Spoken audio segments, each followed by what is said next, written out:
بھائیوں، نماز اسلام کے بنیادی 5 ارکان میں سے ایک اہم ترین رکن ہے، جسے رکن ثانی یعنی دوسرا رکن ہونے کا شرف حاصل ہے۔ ساتھ ہی نماز اسلام کی شان،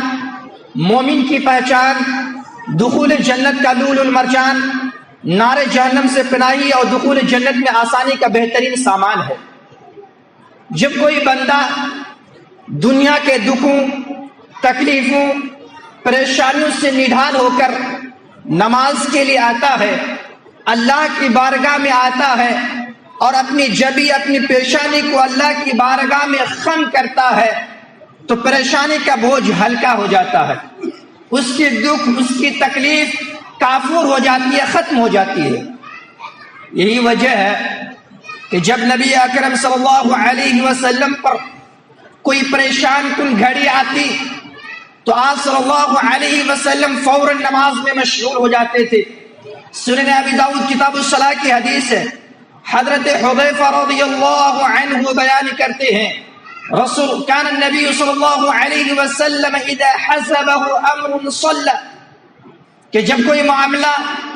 جب کوئی کام رسول اللہ صلی اللہ علیہ وسلم کو غمگین کرتا، آپ غمناک ہوتے، فوراً نماز میں مشغول ہو جاتے تھے۔ اور جب آپ اپنے دل کو سکون اور راحت پہنچانا چاہتے تو حضرت بلال رضی اللہ تعالی عنہ کو کہتے، سنن ابی داؤد کتاب الادب کی حدیث ہے، ارحنا یا بلال، اے بلال اٹھو، آذان کہو اور میرے دل کو راحت پہنچاؤ، میرے دل کو سکون پہنچاؤ۔ آپ صلی اللہ علیہ وسلم پریشانی کے وقت سکون پہنچانے کے لیے اپنے دل کو نماز پڑھتے تھے۔ آج امت مسلمہ کا رویہ کیا ہے؟ سکون ہم ایسی چیزوں میں تلاشتے ہیں جس میں سکون نہیں ہے۔ آج ہم اپنا ٹینشن دور کرنے کے لیے، پریشانی کو دور کرنے کے لیے بیڑی پیتے ہیں، سگریٹ نوشی کرتے ہیں۔ کہا جاتا ہے کیوں پیتے ہو؟ کہ ٹینشن دور کر رہے ہیں۔ اس کا ٹینشن کبھی دور ہوگا، پریشانی کبھی دور ہوگی جو کتاب اللہ سنت و رسول سے ہٹ کر علاج تلاش کرے گا، نبوی طریقے کے علاوہ کوئی دوسرا طریقہ اختیار کرے گا، کبھی بھی اس کی پریشانی دور نہیں ہوگی۔ نبی اکرم صلی اللہ علیہ وسلم کی آنکھوں کی ٹھنڈک کی نماز ہے۔ آپ صلی اللہ علیہ وسلم نے فرمایا، وَجُعِلَتْ قُرَّةُ عَيْنِي فِي الصَّلَاةِ، کہ میری آنکھوں کی ٹھنڈک نماز ہے، اور یہ نماز مومنوں کی معراج ہے۔ اس کی اہمیت کا اندازہ آپ اس بات سے لگا سکتے ہیں کہ اسلام کے تمام احکام، اوامر و نواہی، فرائض و واجبات، معاملات زمین پر فرض ہوئی، لیکن جب نماز کی باری آئی تو رب کائنات نے اپنے محبوب پیغمبر، خلیل ثانی، شافی محشر، ساقی کوثر، نبی التوبہ، نبی الرحمہ، رحمت للعالمین، شفیع المذنبین، خاتم النبیین، سید ولد آدم، جناب محمد الرسول اللہ صلی اللہ علیہ وسلم کو 7 آسمان سے اوپر سدرۃ المنتہا کے قریب اپنے پاس بطور تحفہ اپنے پاس بلا کر عطا کیا، اور سب سے پہلے 50 وقت کی نماز فرض ہوئی۔ پھر جب آپ صلی اللہ علیہ وسلم وہاں سے آ رہے تھے، حضرت موسیٰ علیہ السلام کے پاس سے گزر ہوا۔ حضرت موسیٰ علیہ السلام نے پوچھا کہ آپ کے رب نے بطور تحفہ آپ کو کیا دیا؟ آپ صلی اللہ علیہ وسلم فرماتے ہیں، میں نے کہا کہ 50 وقت کی نماز ہے۔ حضرت موسیٰ علیہ السلام کہتے ہیں کہ میں بنی اسرائیل کو آزما چکا ہوں، آپ کی امت 50 وقت کی نماز نہیں پڑھ پائے گی، لہٰذا آپ اپنے رب کے بارگاہ میں جائے اور تخفیف کا سوال کیجیے۔ آپ صلی اللہ علیہ وسلم بیان کرتے ہیں کہ میں حضرت موسیٰ علیہ السلام کے مشورے سے اللہ رب العالمین کی بارگاہ میں بار بار تخفیف کے لیے گیا، یہاں تک کہ 5 وقت کی نماز رہ گئی تو اللہ رب العالمین نے فرمایا، یہ 5 وہی 5 لا يبدل القول لدی، کہ یہ 5 وقت کی نماز ہے، آپ کی امت 5 وقت کی نماز پڑھے گی، لیکن میں اس کو 50 وقت کی نماز کا ثواب عطا کروں گا، کیونکہ میرے پاس قول بدلا نہیں جاتا ہے، میرے پاس فرمان تبدیل نہیں کی جاتی ہے۔ یہ اللہ رب العالمین کا فضل، ان کا احسان اور ان کا کرم ہے۔ نماز کی فضیلت اور اس کی اہمیت بہت زیادہ ہے۔ اب آئیے نماز کی اہمیت اور اس کی فضیلت کے تعلق سے اس کے فوائد و ثمرات کے تعلق سے چند قرآنی آیات اور نبی اکرم صلی اللہ علیہ وسلم کے احادیث سماعت کرتے ہیں۔ اللہ رب العالمین سورۃ البینہ سورہ نمبر 98 پر 32 کی آیت نمبر 5 کے اندر ارشاد فرماتا ہے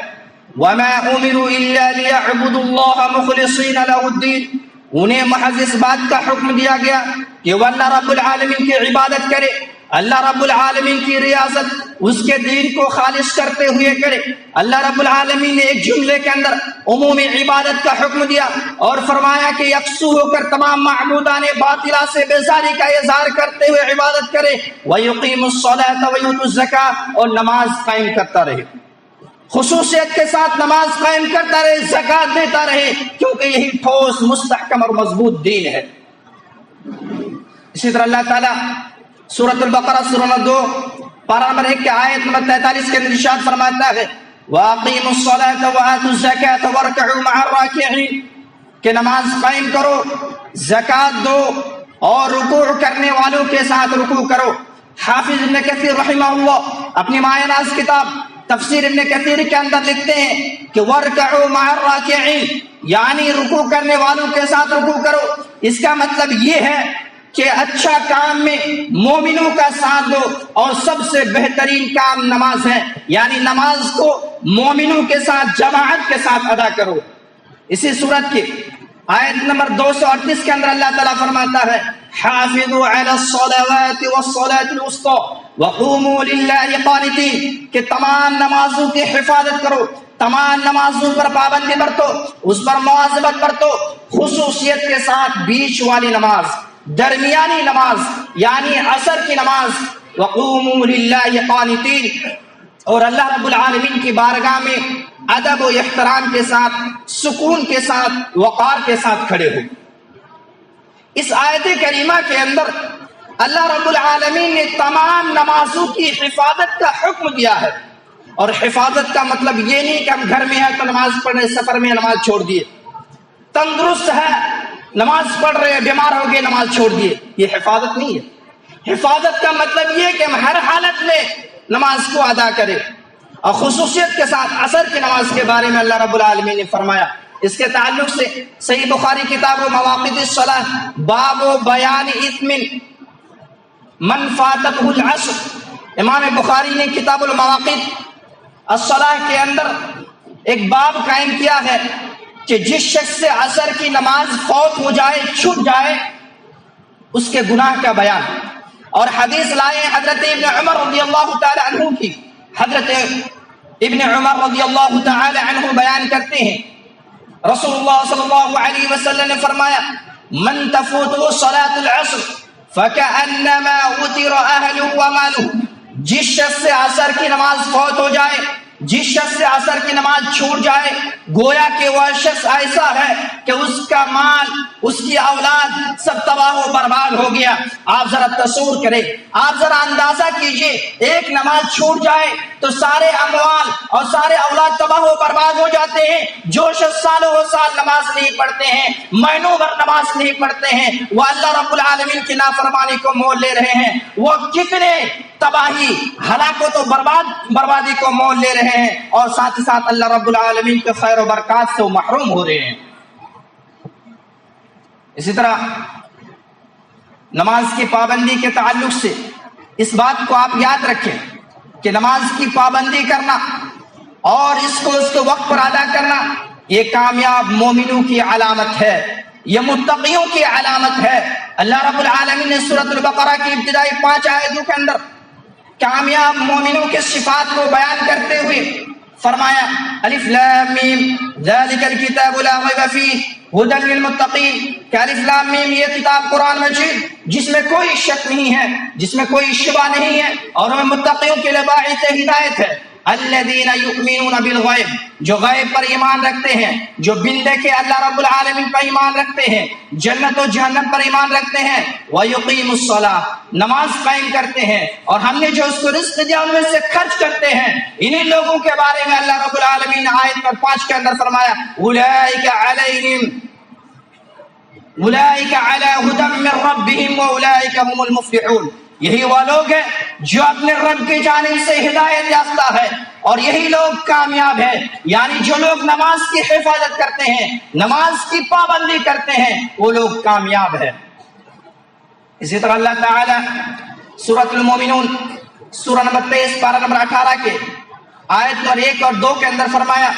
قد افلح المؤمنون الذين هم في صلاتهم خاشعون، یقیناً وہ مومنین کامیاب ہے جو لوگ اپنے نماز میں خشوع و خضوع برتتے ہیں، للہیت کے ساتھ نماز پڑھتے ہیں، حدیث جبریل کے روشنی میں نماز پڑھتے ہیں۔ آپ صلی اللہ علیہ وسلم نے حدیث جبریل کے اندر احسان کی تعریف کرتے ہوئے کہا ہے ان تعبد اللہ کأنک تراہ فإن لم تکن تراہ فإنہ یراک، کہ تم اللہ رب العالمین کی عبادت، اللہ رب العالمین کی ریاست اس طرح کرو گویا کہ تم اللہ رب العالمین کو دیکھ رہے ہو۔ اگر یہ احساس پیدا نہیں کر سکتے تو کم از کم یہ احساس تو ضرور پیدا کرنا ہے کہ اللہ رب العالمین ہمیں دیکھ رہا ہے۔ جو اس احساس کے ساتھ اللہ رب العالمین کی عبادت کرتا ہے وہ لوگ کامیاب ہے۔ اور انہی لوگوں کے بارے میں اسی سورت کے آیت میں 9، 10 اور 11 کے اندر فرمایا والذین هم علی صلواتهم یحافظون اولئک هم الوارثون الذین یرثون الفردوس هم فیها خالدون، جو لوگ اپنے تمام نمازوں کی حفاظت کرتے ہیں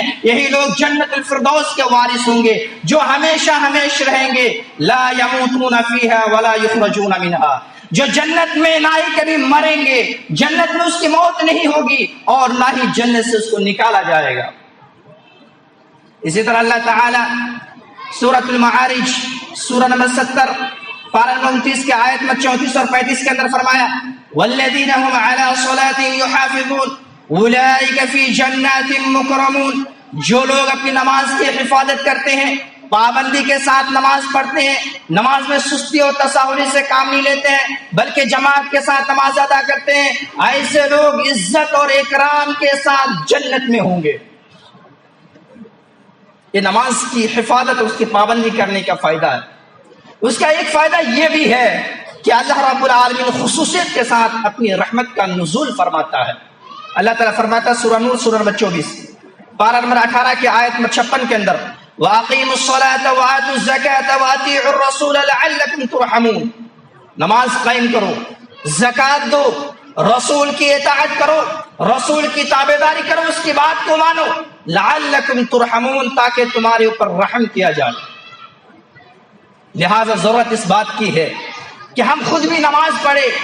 اپنے اہل و عیال کو، اپنی بیوی کو، اپنے بچے کو، اپنے بیٹے کو، اپنی بیٹی کو، اپنے بہو کو نماز پڑھنے کا حکم دے۔ اللہ رب العالمین نبی اکرم صلی اللہ علیہ وسلم کو خطاب کرتے ہوئے فرماتا ہے سورہ طٰہٰ سورہ نمبر 20 پارہ نمبر 16 کے آیت نمبر 132 کے اندر وَأَمُرْ أَهْلَكَ بِالصَّلَاةِ وَاصْطَبِرْ عَلَيْهَا لَا نَسْأَلُكَ رِزْقًا نَحْنُ نَرْزُقُكَ، اے نبی آپ اپنے اہل و عیال کو نماز کا حکم دیجئے، آپ اپنے بیویوں کو نماز کا حکم دیجئے، آپ اپنی فیملی کو نماز کا حکم دیجئے، وَاصْطَبِرْ عَلَيْهَا، خود بھی نماز پر ڈٹ جائیے، نماز کا حکم دینے کے ساتھ خود بھی پابندی کے ساتھ ادا کرے۔ لا نسألک رزقا نحن نرزقک، ہم آپ سے رزق نہیں مانگتے ہیں، ما اريد منهم من رزق وما اريد ان يطعمون، ہم آپ سے رزق نہیں چاہتے ہیں، ہم نہیں چاہتے کہ آپ ہمیں کھلائے، ہم یہ نہیں چاہتے کہ آپ ہمیں پلائے بلکہ ہم آپ کو کھلاتے ہیں۔ والعاقبۃ للتقوی، اور اس بات کو یاد رکھے کہ انجام اہل تقوی کے لیے ہے، جو اللہ رب العالمین سے خوف کھاتے ہیں، جو اللہ رب العالمین سے ڈرتے ہیں اور اللہ رب العالمین سے ڈرتے ہوئے ہر طرح کے گناہ سے بچتے ہیں، نیکی کے کام میں سبقت کرتے ہیں، نماز کی پابندی کرتے ہیں، انہی لوگوں کے لیے آخرت کا انجام ہے۔ اب آئیے نماز کی اہمیت کے تعلق سے چند قرآنی آیات ہم نے آپ کے سامنے بیان کیا، اس کے علاوہ بے شمار آیات ہے جو اللہ رب العالمین نے قرآن مجید کے اندر بیان فرمایا ہے، جس میں نماز پڑھنے والوں کی فضیلت اور اس کی اہمیت کو بیان کیا ہے اور اس کو جنت جیسی لازوال نعمت کا وارث قرار دیا ہے۔ نبی اکرم صلی اللہ علیہ وسلم کی حدیث بھی اس جانب ہماری رہنمائی کرتی ہے۔ پہلی حدیث صحیح بخاری کتاب الصلاۃ باب بنی الاسلام علی خمس، راوی حدیث حضرت ابن عمر رضی اللہ تعالی عنہ کہتے ہیں رسول اللہ صلی اللہ علیہ وسلم نے ارشاد فرمایا بنی الاسلام علی خمس، کہ اسلام کی بنیاد 5 چیزوں پر ہے۔ اسلام جو ایک عمارت کی شکل اختیار کیا ہوا ہے، اس کے پیلرز 5 ہیں، ان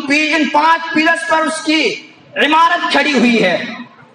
ان میں سے پہلی چیز شہادت اللہ الہ الا اللہ، اس بات کی گواہی دینا کہ اللہ کے سوا کوئی معبود برحق نہیں ہے، محمد الرسول اللہ صلی اللہ علیہ وسلم اللہ کے بندے اور اس کا رسول ہے۔ نماز قائم کرنا، زکوٰۃ دینا، حج بیت اللہ کرنا اور رمضان المبارک کا روزہ رکھنا، یہ اسلام کے بنیادی 5 ارکان ہیں۔ غور کرنے کا مقام ہے کہ نبی اکرم صلی اللہ علیہ وسلم نے اسلام کے بنیادی 5 ارکان میں دوسرے نمبر پر نماز کا تذکرہ کیا۔ آخر کیوں؟ اس لیے کہ ایک انسان کے اسلام قبول کرنے کے بعد مسلمان ہونے کی نشانی اور علامت اگر کوئی چیز ہو سکتی ہے تو وہ نماز ہے۔ اس لیے کہ نماز کے علاوہ دیگر ارکان، دیگر عبادات ہر کسی پر فرض نہیں ہے، ہر روز ادا نہیں کیے جاتے۔ زکوٰۃ صاحب نصاب پر سال میں 1 مرتبہ فرض ہوتی ہے۔ روزہ سال کے 12 مہینوں میں 1 مہینہ رمضان المبارک کا روزہ فرض ہے۔ حج بیت اللہ صاحب استطاعت پر جو بیت اللہ شریف جانے کی استطاعت رکھتا ہو، وہاں کے اخراجات برداشت کرنے کی طاقت رکھتا ہو، ایسے شخص پر زندگی میں 1 مرتبہ فرض ہے۔ لہٰذا یہ ساری چیزیں ایک انسان کے مسلمان ہونے کی نشانی اور علامت نہیں بن سکتی، لیکن نماز ایک ایسا فریضہ ہے جو ہر کسی پر فرض ہے، ہر روز ادا کیے جاتے ہیں دن میں 5 مرتبہ۔ یہ امیر پر بھی فرض ہے، غریب پر بھی فرض ہے، حاکم پر بھی فرض ہے، محکوم پر بھی فرض ہے، مرد پر بھی فرض ہے، عورت پر بھی فرض ہے، ہر کسی پر فرض ہے، مسافر پر بھی فرض ہے، جو مقیم ہے اس پر بھی فرض ہے، حالت امن میں بھی فرض ہے، حالت خوف میں جنگ و جدال ہو رہے ہوں، قتال ہو رہے ہوں، توپیں آگ اگل رہی ہوں، تلواریں چلائی جا رہی ہوں، نیزہ گھمائے جا رہے ہوں، پھر بھی ایسی صورت میں نماز فرض ہے۔ اسی لیے نبی اکرم صلی اللہ علیہ وسلم نے دوسرے نمبر پہ نماز کا تذکرہ کیا، کیونکہ یہ چیز ایک انسان کے مسلمان ہونے کی نشانی اور علامت ہے۔ اس بات کی مزید وضاحت نبی اکرم صلی اللہ علیہ وسلم کی ایک حدیث سے ہوتی ہے، جسے امام مسلم نے صحیح مسلم کتاب الایمان باب بیان اطلاق اسم الکفر علی من ترک الصلاۃ، راوی حدیث حضرت جابر بن عبداللہ رضی اللہ تعالیٰ عنہ بیان کرتے ہیں، رسول اللہ صلی اللہ علیہ وسلم نے ارشاد فرمایا، بین العبد و بین الکفر ترک الصلاۃ، ایک بندہ مومن اور کافر کے درمیان فرق اگر کوئی چیز ہے تو وہ نماز ہے۔ غور کرنے کا مقام ہے، امام مسلم رحمہ اللہ نے اس حدیث کو کتاب الایمان کے اندر تذکرہ کیا ہے، یعنی جو شخص نماز نہیں پڑھتا ہے، نماز میں سستی کرتا ہے، اس کے ایمان میں کمی آتی ہے، اس کے ایمان میں خلل پڑتا ہے۔ اسی لیے امام مسلم نے اس حدیث کو کتاب الایمان کے اندر تذکرہ کیا ہے، اور اہل سنت والجماعت کا عقیدہ ہے الایمان یزید و ینقص، کہ ایمان گھٹتا اور بڑھتا بھی ہے۔ اللہ رب العالمین سورۃ الانفال سورہ نمبر 8 پارہ نمبر 9 کے آیت نمبر 2 کے اندر فرماتا ہے، الذین اذا ذکر انما المؤمنون الذین اذا ذکر اللہ وجلت قلوبهم واذا تلیت علیہم آیاتہ زادتہم ایمانا، کہ یقیناً مومنین وہ ہے جب اس کے سامنے اللہ رب العالمین کا ذکر کیا جاتا ہے تو ان کے دل دہل جاتے ہیں، وَإِذَا تُلِيَتْ عَلَيْهِمْ آيَاتُهُ زَادَتْهُمْ ایمانا، جب ان کے سامنے آیت قرآنیہ کی تلاوت کی جاتی ہے، اللہ رب العالمین کے آیات پیش کیے جاتے ہیں تو ان کے ایمان میں اضافہ ہوتا ہے۔ تو انسان جب نیک اعمال کرتا ہے، نماز کی پابندی کرتا ہے تو اس کے ایمان میں اضافہ ہوتا ہے۔ جب نماز چھوڑ دیتا ہے، گناہ پر مصر ہو جاتا ہے تو ایسی صورت میں اس کے ایمان گھٹتا ہے۔ اور نبی اکرم صلی اللہ علیہ وسلم کی حدیث ہے، جب انسان گناہ کرتا ہے تو اس کے دل کے اندر ایک سیاہ دھبا پڑ جاتا ہے۔ آپ نے فرمایا، ان المؤمن اذا اذنب كانت نقطة سوداء في قلبه، کہ جب بندہ مومن گناہ کرتا ہے، معصیت کا ارتکاب کرتا ہے تو اس کے دل کے اندر ایک سیاہ دھبا پڑ جاتا ہے۔ فَإِن تَابَ وَنَزَعَ وَاسْتَغْفَرَ ثُقِلَ قَلْبُهُ، اور جب وہ توبہ کرتا ہے، اس گناہ کو چھوڑ دیتا ہے، اس گناہ پر ندامت و شرمندگی کا احساس کرتا ہے، استغفار کرتا ہے، اللہ رب العالمین سے توبہ کرتا ہے، معافی مانگتا ہے، تو ایسی صورت میں اس کا دل صاف و شفاف ہو جاتا ہے، آئینے کی طرح ہو جاتا ہے۔ وَإِن زَادَ زَادَتْ حَتَّى يَعْلُوَ قَلْبُهُ، اور جب گناہ پر گناہ کرتے جاتا ہے، معصیت کا ارتکاب کرتا ہے تو وہ سیاہ دھبا پورے دل کے اندر چھا جاتا ہے۔ اسی کو قرآن نے رین کہا ہے، كَلَّا بَلْ رَانَ عَلَى قُلُوبِهِمْ مَا كَانُوا يَكْسِبُونَ، یعنی اس کے دل کے اندر زنگ پڑ جاتا ہے۔ تو امام مسلم نے اس حدیث کو کتاب الایمان کے اندر تذکرہ کیا۔ باب کیا قائم کیا؟ باب بیان اطلاق اسم الکفر علی من ترک الصلاۃ، کہ جو شخص نماز کو چھوڑ دیتا ہے ایسے شخص پر لفظ کفر کا اطلاق کرنا، یعنی جو شخص نماز چھوڑ دیتا وہ شخص، امام مسلم کے باب قائم کرنے کا مطلب، ترجمہ الباب کا مطلب وہ شخص کافر ہو جاتا ہے۔ اسی لیے ہمیشہ نماز کی پابندی کرے، ہمیشہ نماز پر ملازمت برتے، اسی میں ہماری دنیاوی و اخروی بھلائی کا راز پنہا ہے۔ نماز کی اہمیت کا اندازہ آپ اس بات سے بھی لگا سکتے ہیں کہ جب آپ صلی اللہ علیہ وسلم مرض الموت میں مبتلا تھے، جس مرض میں آپ صلی اللہ علیہ وسلم کی موت ہوئی، آپ صلی اللہ علیہ وسلم بار بار اس کلمے کو دہرا رہے تھے، الصلاۃ الصلاۃ وما ملکت ایمانکم، کہ نماز کی پابندی کرنا، نماز کی حفاظت کرنا اور اپنے غلاموں کے ساتھ، اپنے لونڈیوں کے ساتھ اچھا ویوہار کرنا۔ آپ ذرا اندازہ کیجئے، آپ صلی اللہ علیہ وسلم اپنی زندگی کے آخری ایام میں 3 وصیتیں کی ہے۔ ایک عقیدے کی اصلاح کے تعلق سے، لعنت اللہ علی الیہود والنصارى اتخذوا قبور انبیائہم مساجد، کہ اللہ رب العالمین کی لعنت ہو یہود و نصارہ پر، اس لیے کہ ان لوگوں نے اپنے انبیاء کرام کے قبروں کو سجدہ گاہ بنا لیا ہے۔ آپ صلی اللہ علیہ وسلم نے پہلی وصیت صحت عقیدے کے تعلق سے کی ہے، دوسری وصیت عبادات کے تعلق سے، اور عبادت میں سب سے اہم عبادت نماز کے تعلق سے آپ نے وصیت کی ہے۔ تیسری وصیت آپ نے غلاموں کے تعلق سے کی ہے، جو سماج و معاشرے کا سب سے حقیر طبقہ ہے، سب سے کمزور طبقہ ہے، ان لوگوں کے بارے میں آپ صلی اللہ علیہ وسلم نے وصیت کی ہے۔ جب آپ صلی اللہ علیہ وسلم آئے تو یتیموں بے کسوں کا سہارا بن کر آئے، پھر آپ صلی اللہ علیہ وسلم جا رہے ہیں تو یتیموں اور مسکینوں کے بارے میں وصیت کرتے ہوئے جا رہے ہیں، لونڈیوں کے بارے میں وصیت کرتے ہوئے جا رہے ہیں۔ اور آپ ذرا اندازہ کیجئے کہ آپ صلی اللہ علیہ وسلم کی زندگی کی آخری وصیت ہے، ہم اس وصیت پر عمل پیرا ہونے کے لیے تیار نہیں ہیں۔ آج باپ دادا کے جو جھوٹے وصیتیں ہیں، غلط وصیتیں ہیں، ان کو پورا کرنے کے لیے ہم خون خرابہ کر بیٹھتے ہیں، تلواریں اٹھانے لگتے ہیں، لیکن نبی اکرم صلی اللہ علیہ وسلم کی آخری وصیتیں تھی کہ نماز کی حفاظت کرنا۔ ہم آپ صلی اللہ علیہ وسلم کی وصیت کو ماننے کے لیے تیار نہیں ہے، ہم آپ کی کیسے امتی ہیں؟ ہم آپ صلی اللہ علیہ وسلم کو امتی کہتے ہوئے فخر محسوس کرتے ہیں، لیکن آپ کی وصیت کو ہم ٹھکرا دے رہے ہیں۔ نماز کی اہمیت کے پیش نظر ضروری اس بات پر بھی ہے کہ ہم خود نماز کی پابندی کریں اور اپنے اہل و عیال کو، اپنے بیٹوں کو بھی نماز کا حکم دے۔ ابو داؤد کی حدیث ہے، آپ صلی اللہ علیہ وسلم نے ارشاد فرمایا، مروا اولادکم بالصلاۃ وهم ابناء 7 سنین واضربوهم علیہا وهم ابناء 10 سنین، کہ جب تمہارا بیٹا، جب تمہاری اولاد 7 سال تک پہنچ جائے تو اسے نماز کا حکم دو، اور اگر 7 سال ہو جانے کے بعد نماز نہیں پڑھتا ہے، پھر اس کے بعد 10 سال ہو جائے اور 10 سال ہونے کے باوجود بھی وہ نماز نہیں ادا کرتا ہے تو اس کو مارو۔ آپ اندازہ کیجئے، آپ صلی اللہ علیہ وسلم جو بچوں سے بے حد محبت کرتے تھے، بچوں سے شفقت و پیار کے ساتھ معاملہ کرتے تھے، آپ صلی اللہ علیہ وسلم نماز نہ پڑھنے پر بچوں کو مارنے کا حکم دے رہے ہیں۔ اس کا مطلب کہ اس کا معاملہ، نماز پڑھنے کا معاملہ نہایت حساس اور سینسٹیو ہے۔ نماز کی اہمیت اور اس کی فضیلت یہ بھی ہے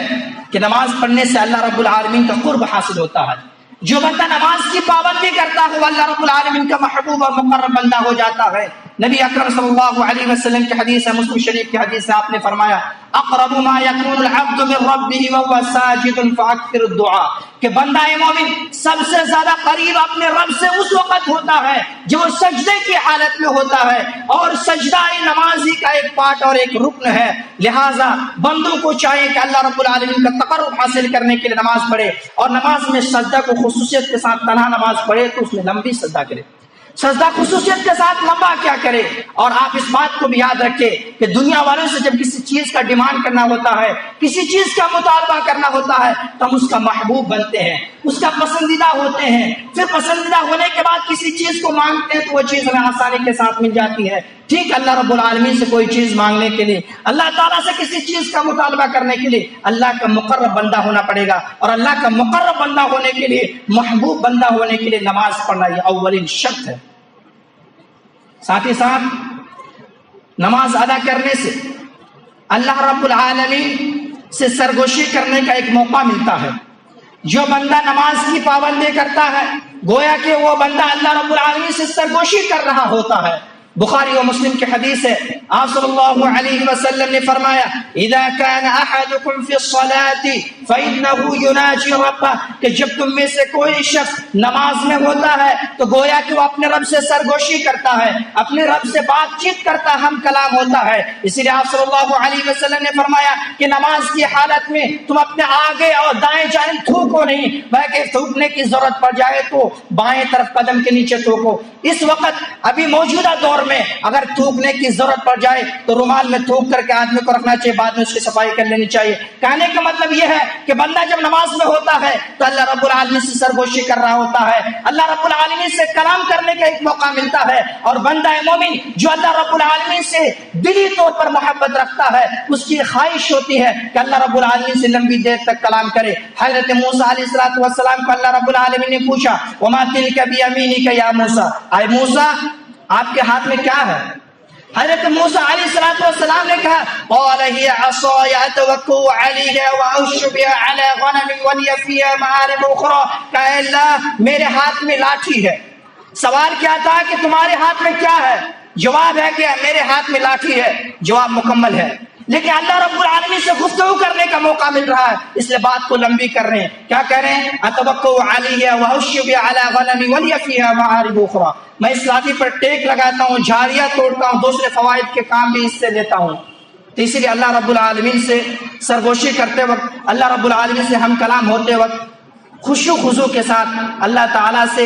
جس چیز کا بھی مطالبہ کرنا ہو، جائز چیز کا جو مطالبہ کرنا ہو، اللہ رب العالمین سے مطالبہ کرے۔ اور انہی چند کلمات کے ساتھ ہم خلاصہ کے طور پہ یہی کہنا چاہیں گے کہ میرے بھائیو، نماز سے اللہ رب العالمین کے نزدیک نہایت محبوب اور پسندیدہ عمل ہے، اس لیے 5 وقتہ نمازیں پابندی کے ساتھ جماعت کے ساتھ ادا کرے۔ اسی میں ہماری دنیاوی و اخروی فلاح بہبودی کا راز پنہا ہے، اور ہم جب نماز ادا کریں گے تو دنیا کے اندر بھی ہم کامیاب و کامران رہیں گے، اور آخرت میں اندر بھی ہمیں جنت جیسی لازوال نعمت کا وارث اللہ رب العالمین بنائے گا۔ اللہ رب العالمین سے ہم یہ بھی دعا کرتے ہیں کہ بارے اللہ جو ہمیں سے بیمار ہے تو اس کو شفا عاجلہ و کاملہ عطا فرما، اور جو قرض کے نیچے دبے ہوئے ہیں اس کے لیے کوئی راستہ، کوئی سبیل نکال دے جس سے آپ قرض کی ادائیگی کر سکے۔ بارے اللہ جو ہم سے رخصت ہو گئے ہیں، اس دنیا سے چل بسے ہیں، ان کے قبر کو نور سے بھر دے، ان کے قبر کو کشادہ کر دے۔ بارے اللہ تو جب تک ہمیں زندہ رکھ، ایمان کی حالت میں، اسلام کی حالت میں زندہ رکھ، اور جب بھی ہمارا خاتمہ ہو خاتمہ بالخیر ہو، ایمان کی حالت میں ہمارا خاتمہ ہو۔ اقول قولی هذا واستغفر الله لي ولكم ولسائر المسلمين واستغفروه انه هو الغفور الرحيم۔